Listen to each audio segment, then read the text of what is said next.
பேசு தமிழா பேசு குழுமத்தின் ஆன்மீக படைப்பு திருவருள் டிவி புது பொலிவுடன் டிஸ்கிரிப்ஷன்ல லிங்க் கொடுக்கப்பட்டிருக்கு. கிளிக் பண்ணி சப்ஸ்கிரைப் பண்ணிக்கோங்க.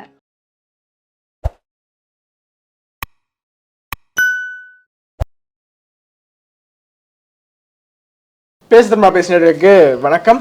இன்னைக்கு இந்த கூட்டுறா பஞ்சாயத்து நிகழ்ச்சி எதற்காக கூட்டியிருக்கோம் பார்த்தீங்கன்னா, சமீபத்தில் நிறைய அரசியல் நிகழ்வுகள் நடந்திருக்கு. அது குறித்து எங்களுடைய கருத்துக்களை பகிர்ந்துக்கிறதுக்காக தான் இந்த ஒரு கூட்டுறா பஞ்சாயத்து. அனைவருக்கும் வணக்கம். முதல்ல அண்ணாமலை அவர்களை மாத்த போறாங்களாம்ப்பா, இதுதான்ப்பா பேசிக்கிட்டே இருக்காங்க. 2 நாளா சோஷியல் மீடியா எடுத்தாங்கன்னா 2 நாள் இல்ல மாசம் இதுதான் பேசிட்டு இருக்காங்க. 2 வருஷமாவே அவர் எப்போ மாநில தலைவரா பொறுப்பேற்றாரோ இது வரைக்கும் ஒரு வேர்ல்ட் ரெக்கார்ட் பண்றாரு. அதிகமான முறை சோசியல் மீடியாவில் ஒரு மாநில தலைவரை மாற்றியது அண்ணாமலை அவர்கள் தான். அந்த அளவுக்கு மாத்திருக்காங்க. டெல்லி தலைமை என்ன பாவம். இப்பொழுது அண்ணாமலை அவர்கள் டெல்லியில இருக்காரு. ஜெய்சங்கர் அவர்களை சந்திச்சிருக்காரு. நீங்க அதெல்லாம் பார்த்துருப்பீங்க. மீனவர்கள் இஷ்யூக்காக ஜெய்சங்கர் அவர்களை பார்க்க போயிருந்தாரு. அவர் மட்டும் போல, அவர் கூட தமிழகத்திலேருந்து ஒரு டீமும் பிஜேபியிலேருந்து போயிருக்காங்க. பொன்பால கணபதி அவர்களாக இருக்கட்டும், இன்னும் சிலர் கூட போயிருக்காங்க. ஸோ ஆனால் இந்த சர்ச்சை எங்கே ஆரம்பிச்சது அப்படின்னா, அதற்கு 2 நாட்களுக்கு முன்னாடி திடீர் பயணமாக ஒரு 2 நாள் ப்ரெஸ் மீட் முடிச்சதுக்கப்புறம் நைட்டு 2 நாள் பயணமாக கிளம்பினார். அப்போவே என்ன சொன்னாங்க அப்படின்னா, டெல்லி தலைமைக்கு வந்து ராஜினாமா கடிதத்தை அண்ணாமலை அவர்கள் கொடுத்துட்டதாகவும், வானதி அவர்களோ இல்லை நயனா நாகேந்திரன் அவர்களோ வந்து அடுத்த மாநில தலைவராக பதவியேற்க போகிறாங்க அப்படின்னும் பேச்சுகள் வந்துட்டு இருந்தது. இப்போ நேற்று என்ன அப்படின்னு பார்த்தீங்கன்னா, நயனா நாகேந்திரன் அவர்களும் டெல்லியில் தான் இருக்காரு அப்படின்ற ஒரு பேச்சு வந்தது. இப்போ அது மட்டும் இல்லாமல் கேடி ராகவன் அவர்களும் டெல்லியில் தான் இருக்காரு அப்படின்ற ஒரு பேச்சு வருது. ஸோ இதெல்லாம் சுற்றி இவங்க இந்த மாதிரி ஒரு சோஷியல் மீடியாவில் ஒரு டாக் போயிட்டு இருக்கும்போது இவங்களும் அங்கே இருக்கும்போது இதெல்லாம் உண்மையாக இருக்குமோன்னு ஒரு பக்கம் யோசிக்கவும் தோணுது. இருக்குமோ இது என்ன பிரச்சனைனா, அவர் கூட சேர்ந்து யார் யாரெல்லாம் டெல்லிக்கு போகிறாங்களோ அவங்க தான் அடுத்த மாநில தலைவர்ன்றாங்க. இப்போ பார்த்தீங்க அப்படின்னா தரணி முருகேசன் அவர்கள் போயிருக்காரு, நீங்கள் சொல்கிறீங்க. அவரையும் அடுத்த மாநில தலைவராக இருக்க வாய்ப்பு இருக்குன்னு பத்திரிகையில் எழுதிடுறாங்க. இப்போ திமுக வந்து இதுக்கு முன்னாடி வந்து ஒரு இது பண்ணாங்க. அதாவது என்னன்னா, அவங்க கட்சியில் அண்ணாமலைன்னு பேர் இருக்கிறவங்களுக்குலாம் முக்கிய பொறுப்பாக கொடுத்துக்கிட்டு இருந்தாங்க. அவர் வந்த புதுசில் அண்ணாமலை வந்த புதுசில். ஸோ அதே மாதிரி தான் இது. இப்போ டெல்லிக்கு நம்ம கூட போனால் கூட நம்ம யாராவது போனால் நீங்கள் தான் அடுத்த மாநில தலைவர்னு சொல்லக்கூட வாய்ப்பு இருக்குது. அந்த அளவுக்கு தான் இருக்குது பத்திரிகையில் ஃபேமஸ் எல்லாம். ஏன்னா அதுக்கப்புறம் பாஜகவை விட எதிர்கட்சி வந்து ரொம்ப ஆர்வமாக இருக்காங்க. பாஜக தலைவர் யாருன்னு, மாநில தலைவர் யாருன்னு, அண்ணாமலை எல்லாம் வானதி சீனிவாசனா இல்லை நயனா நாகேந்திரா, எதிர்கட்சி திமுகவா இருக்கட்டும், அதிமுக இருக்கட்டும், யாரு வந்தாலும் பரவாயில்ல, இவரை மாத்தி இருக்காங்க, எதிர்பார்ப்போட இருக்காங்க அடுத்து யாருன்னு. இல்ல அதுக்கு என்ன காரணம்னா, ரொம்ப குறைச்சல் கொடுக்குறாரு அவரு. இவரை மட்டும் மாத்திருங்க. திமுக இருக்கட்டும், அதிமுக இருக்கட்டும், அதிமுக காரங்க தான் அதிகமா போட ஆரம்பிச்சிட்டாங்க. அதாவது உறுதிப்படுத்தப்பட்ட தகவல், அண்ணாமலை விலகுகிறார், பட்டாசை போடுங்கடா, கொடுத்துக்கடா. அதுக்கு பாஜக உடனே ஒரு கவுண்டர் ரிப்போர்ட் கொடுக்கும் விதமாக அதிமுக பொதுச் செயலாளராக எடப்பாடி அவர்கள் பதவி விலகிறார், டிடிவி தினகரன் அவர்கள் பதவி இருக்கிறான்னு ஒரு பதிலடி கொடுக்க ஆரம்பிச்சாங்க. இது ஜெயக்குமார் அவர்கள் ஒரு மாசத்துக்கு முன்னாடி ஒன்று சொல்லியிருந்தாரு. ஏற்கனவே அண்ணாமலையை மாத்திட்டாங்க, அது அவருக்கே தெரியல அப்படின்னு சொல்லி ஒரு கருத்து சொல்லியிருந்தாரு. அதுக்கு அண்ணாமலை அவர்கள் என்ன சொல்லியிருந்தாருன்னு பார்த்தீங்கன்னா, நான் இப்போ தலைவராக உட்காந்து தான் பேசிக்கிட்டு இருக்கேன், இது கூட தெரியாமல் ஜெயக்குமார் இப்படி பேசுகிறாருன்னா அவர் இவ்வளோ காலம் அரசியல் இருந்து அவருக்கு என்ன இது அப்படின்னு சொல்லி பேசியிருந்தாரு. இது ஒரு என்ன சொல்கிறதுனே தெரில. அண்ணாமலைக்கு ஏன் இப்படி பயப்படுறாங்களா இல்லை என்னன்னே தெரில.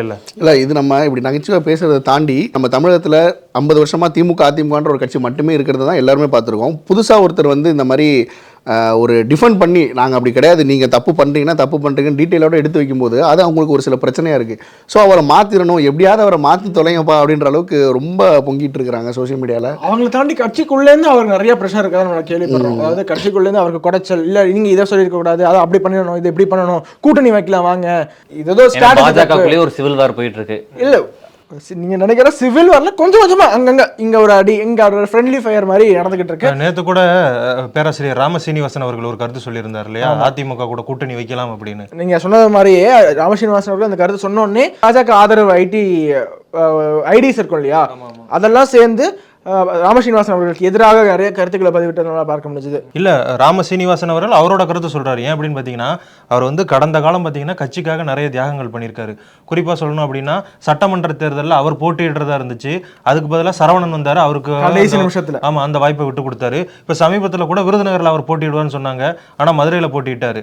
ஸோ அவர் வந்து கட்சிக்காக ஒரு கருத்து சொல்லுவார், அது அவருடைய கருத்து, அதையும் பாஜக தலைமை ஆலோசிக்கும் அப்படின்னு தான் நம்ம சொல்லணுமே தவிர அப்படி முற்றிலுமா தாக்கி அது மட்டும் இல்லாமல் அதிமுக வந்து பாஜக கூட்டணியிலிருந்து வெளியே போகிறதுக்கு காரணமே அண்ணாமலை தான் அப்படின்னு சொல்லிட்டு எல்லாருமே பேசிகிட்டு இருப்பாங்க. இன்னொரு தகவலும் இருக்கும், அண்ணாமலை அவர்கள் வந்து இந்த கூட்டணி விரும்பலன்றதை தாண்டி தேசிய தலைமையாக அதிமுகவோட கூட்டணி விரும்பிச்சு, அண்ணாமலை அவர்கள் மீறி விரும்பிச்சு கூட்டணிக்கு ட்ரை பண்ணாங்க அப்படின்ற ஒரு பேச்செல்லாம் கூட இருந்தது.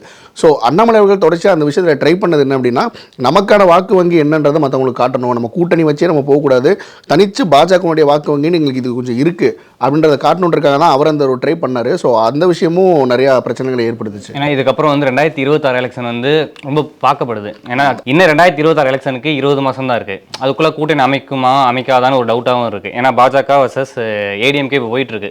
டிஎம்கேவை தாண்டி கூட்டணி அமைச்சாலுமே இவங்களுக்கு எத்தனை சீட்டு ஒதுக்குவாங்க, இவங்களுக்கு எத்தனை சீட்டு ஒதுக்குவாங்க, யார் தலைமை, கூட்டணி தலைமை யாருக்கு ஒதுக்கப்படும், முதல் வேட்பாளர் யாருன்றது ஒரு 2026 ஒரு நல்லா அரசியலுக்கான சுவாரஸ்யமா போகும். இந்த இடத்துல 2 பிரிவா பிரிஞ்சிருக்கா பார்க்க முடியுது. ஒரு பக்கம் அதிமுக பாஜக கூட்டணி தேவை என்று திமுகவை எதிர்க்கக்கூடிய நபர்கள் எண்ணுவதாகவும், இன்னொரு பக்கம் அதிமுக பாஜக கூட்டணி தேவையில்லை, பாஜக தனித்து என்டிஏ கூட்டணியாக பயணிக்கணும் அப்படின்னு 2 ஐடியாலஜிக்கல் ஒரே ஐடியாலஜியில் இருக்கக்கூடிய இரு தரப்பு இப்போ மோதி கொண்டிருக்காங்க. அதாவது கருத்தியல் ரீதியாக பாருங்க, திமுகவுக்கு இன்னும் 5 ஆண்டுகள் ஃப்ரீ ஹேண்டிங் கொடுத்துருவீங்க, ஓட்டு பிரியும், அதிமுக பாஜக என்று ஓட்டு பிரிஞ்சு மீண்டும் திமுக ஆட்சிக்கு வரதுக்கு நீங்க வழி வைக்கிறீங்கன்னு ஒரு பக்கமும், இன்னொரு பக்கம் திரும்ப அதிமுக திமுக என்று அவங்களுடைய முதுகிலேயே சவாரி செஞ்சிருக்கோம் பாஜக, ஏன் நம்ம தனியாக நிற்க கூடாதா, தனியாக நின்று ப்ரூவ் பண்ணலாமே, நம்ம எவ்வளோ நாள் மைனர் பிளேயரா இருப்போம், மேஜர் பிளேயரா ஆகணுமே என்று 2 தரப்பு மோதிட்டு பார்க்க முடியுது. எப்படி பாஜக ராம சீனிவாசன் அவர்கள் இந்த கருத்து சொன்னாரோ, அதாவது அதிமுக கூட்டணி வேணும் அப்படின்னு, அதே மாதிரி அதிமுகலையும் பாஜக கூட்டணி வேணும்னு சொல்லி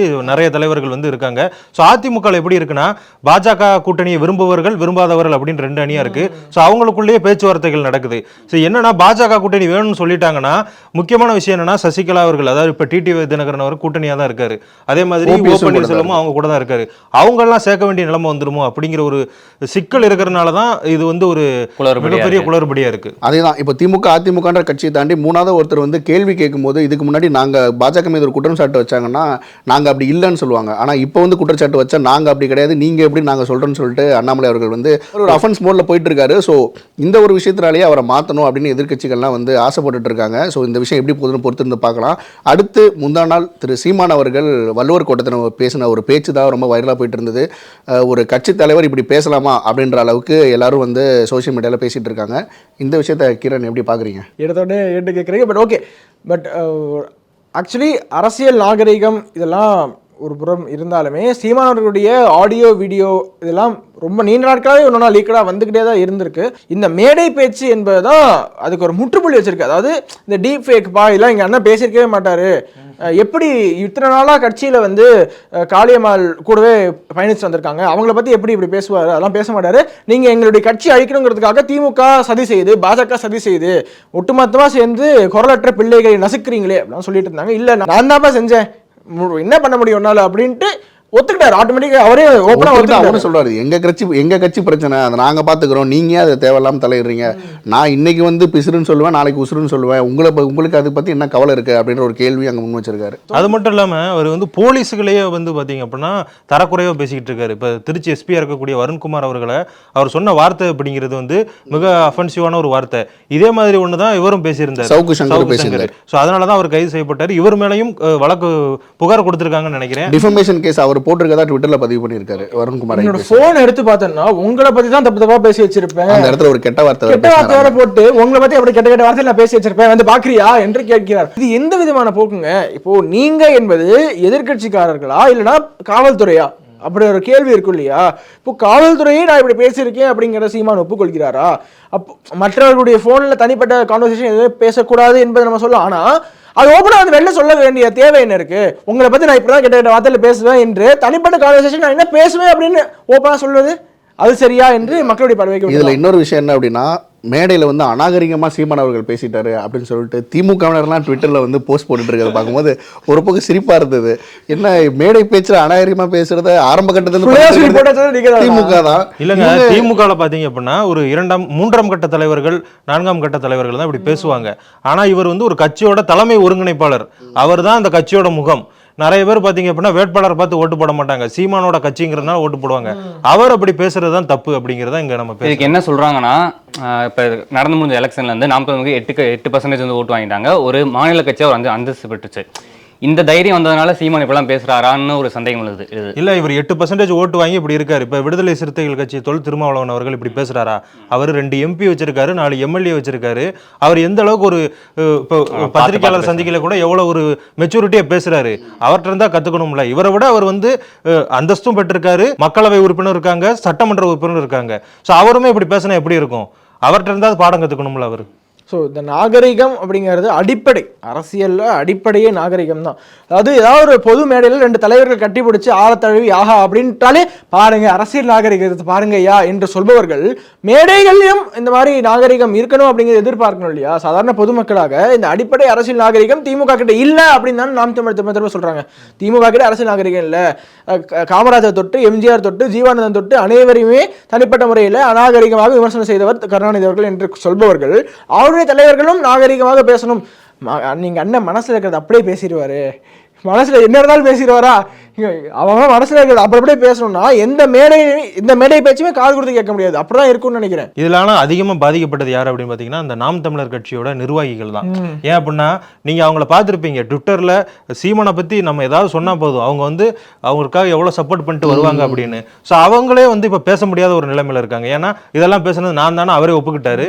ஸோ இது வந்து அவங்கள ஒரு தர்ம சங்கடமான சூழ்நிலைக்கு தள்ளி இருக்கும். நாம் தமிழரோட நிர்வாகிகளை பொறுத்த வரைக்கும் அவங்க தலைமை மேல அவங்க கொண்ட கொள்கை மேல அவ்வளவு பிடிப்போட உறுதியா இருப்பாங்க. எங்க தலைவர், எங்க கொள்கை தமிழ் தேசியம் என்று அவர்களும் அப்பட்டமான ஒரு நல்ல நோக்கத்தோட எப்படியாச்சும் ஒரு மாற்றம் வந்து விடாதா, தமிழ்நாட்டில் இருக்கக்கூடிய ஏழ்மை போய்விடாதா, ஏதாச்சும் நடந்துடாதா அப்படின்னு ஏக்கத்தோட இருக்கக்கூடியவர்களை அலட்சியமா எண்ணக்கூடிய ஒரு மனப்பான்மையில இவர் சீமான் இருக்காரோ அப்படின்னு தோணுது. ஏன்னா இப்போ இல்ல, ரொம்ப காலமாவே போஸ்ட் ஓட்ட நான் போடா, உனக்கு சீட்டு கிடையாது, யாருக்கு சீட்டு கொடுக்க எனக்கு தெரியும், எல்லாரும் இப்படி இந்த கிரீஸ் டப்பா மாதிரி ட்ரீட் பண்ணக்கூடிய ஒரு இடத்துல இருந்து சீமானவர்கள் நகர்ந்தா மட்டும்தான் அந்த கட்சிக்கு நல்லது. ஏன்பா அந்த கட்சி எப்படி போனா உனக்கு என்ன என்று கேட்பவர்கள் இது பொது வழியில் வந்து விட்டால் எல்லா விமர்சனமும் ஆளாக தான் செய்யும். நீங்க 4 சவுத்துக்குள்ள என்ன வேணா பண்ணிக்கோங்க, ஆனா பொது வெளியில் வந்துட்டா எல்லா விமர்சனமும் வரதான் செய்யும், எல்லாத்தையும் எதிர்கொண்டு தான் ஆகணும். சரி, சீமானை பத்தி நம்ம பேசிட்டோம். இப்போ வந்து உலக அளவில் மிகப்பெரிய செய்தியா இருக்கிறது என்ன அப்படின்னு பாத்தீங்கன்னா இந்த வங்கதேசத்தில் நடந்த ஒரு புரட்சி போராட்டம், ஆட்சி கலைக்கப்பட்டிருக்கு,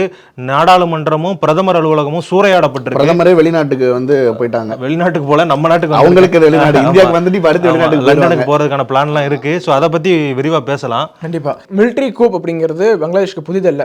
ஷேக் முஜிபுர் ரஹ்மான் அவர்களுடைய காலத்திலேயே 1975 மிகப்பெரிய மிலிட்ரி கூப் நடந்து இந்த அரசாங்கத்தை கவிழ்த்து ராணுவ ஆட்சி அப்படின்னு நடந்திருக்கு. நம்ம சுத்தி இருக்கிற எல்லா நாடுகளிலுமே ஒவ்வொன்றாக இது போன்ற ராணுவ ஆட்சி அமல்படுத்துறது, பிரதமர் அலுவலகம் சூறையாடப்படுறது, ஸ்ரீலங்காவாக இருக்கட்டும், இப்போது பங்களாதேஷாக இருக்கட்டும், ஆப்கானிஸ்தான் நடந்த அந்த தாலிபானிய டேக் ஓவராக இருக்கட்டும், ஆரம்பிச்சதே மியான்மர் தான். மியான்மர்ல தான் ஆரம்பிச்சது. ஸோ அதுக்கடுத்து நீங்க சொல்றது ஒவ்வொன்றா நடந்துகிட்டு இருக்கு. இப்போ வந்து நமக்கு ரொம்ப பக்கத்தில் இருக்கக்கூடிய வங்கதேசம் அதிகமான எல்லைகளை நம்ம கூட தான் பகிர்ந்துக்கிறாங்க. இந்த ஒரு புரட்சி, இந்த ஒரு அரசியல் மாற்றம் நமக்கு ஏதாவது பாதிப்புகளை ஏற்படுத்துமா?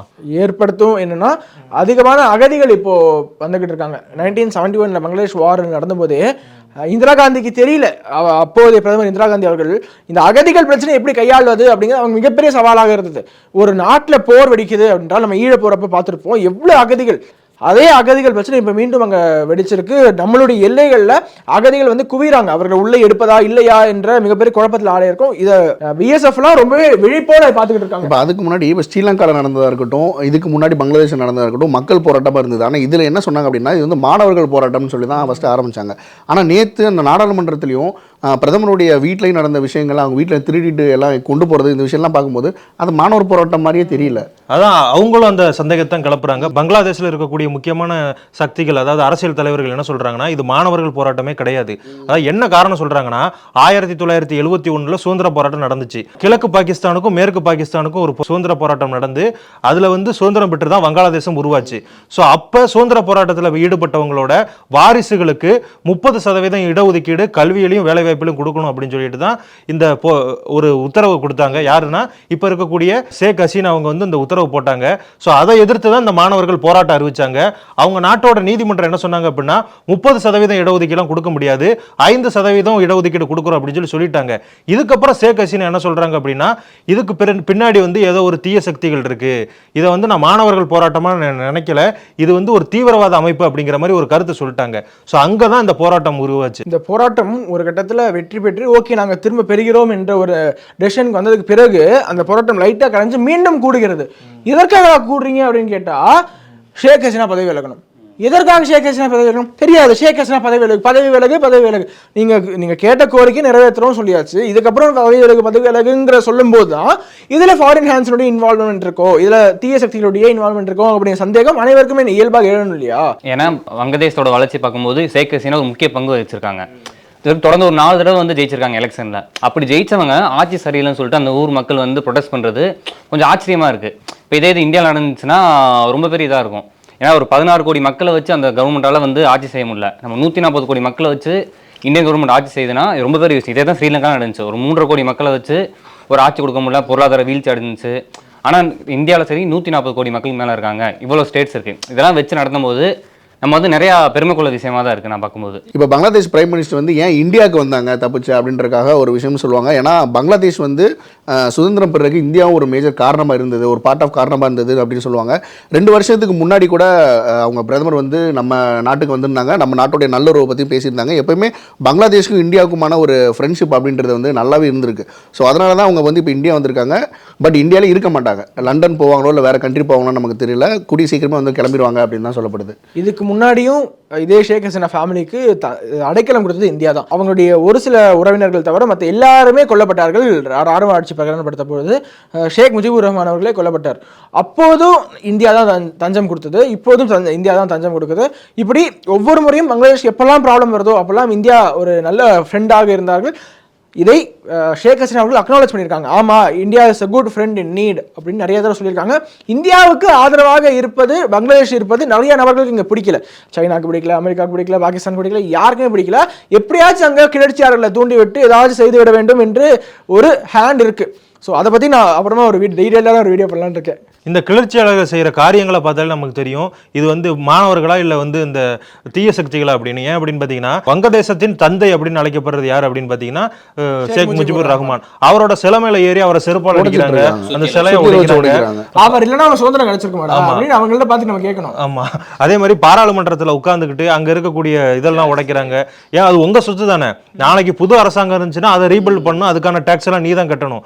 அது கூட தெரியாம பண்றாங்க அப்படின்னா இவங்க மாணவர்களா இருக்க வாய்ப்பே இல்லை அப்படிங்கறத கருத்தா இருக்கு. அது மட்டும் இல்லாம இந்துக்களோட கோயில்களை அட்டாக் பண்றாங்க, இந்து மக்களை வந்து அடிக்கிறாங்க, இந்துக்களோட வீட்டுல போய் அவங்களுடைய பண்டபாத்திரங்களை எடுத்து இது பண்றாங்க. எங்கேயோ ஆரம்பிச்ச ஒரு பிரச்சனை இது எங்கேயோ போய் முடிகிற மாதிரி எல்லா பக்கமும் இது போயிட்டு இருக்கு. அந்த வீட்டுல இருக்க தலைவணியை கூட விட மாட்டாங்க, அதையுமே எடுத்துட்டு போறாங்க. ஸோ இவங்க தான் மாணவர்கள் அப்படிங்கிறதான் மிகப்பெரிய கேள்வியா இருக்கு. ஸோ இதனால இந்தியன் கவர்மெண்ட் என்ன பண்றாங்கன்னா இந்தியன் பீப்புள்ஸ் வந்து யாரும் பங்களாதேஷ் போகாதீங்கன்னு இந்தியன் கவர்மெண்ட் சொல்லியிருக்காங்க. அது மட்டும் இல்லாம பங்களாதேஷ்ல வாழ்ற இந்தியன் பீப்புள்ஸோட பாதுகாப்பு வந்து என்னவாகும்னு சொல்லிட்டு ஒரு கேள்விக்குறியா இருக்கு.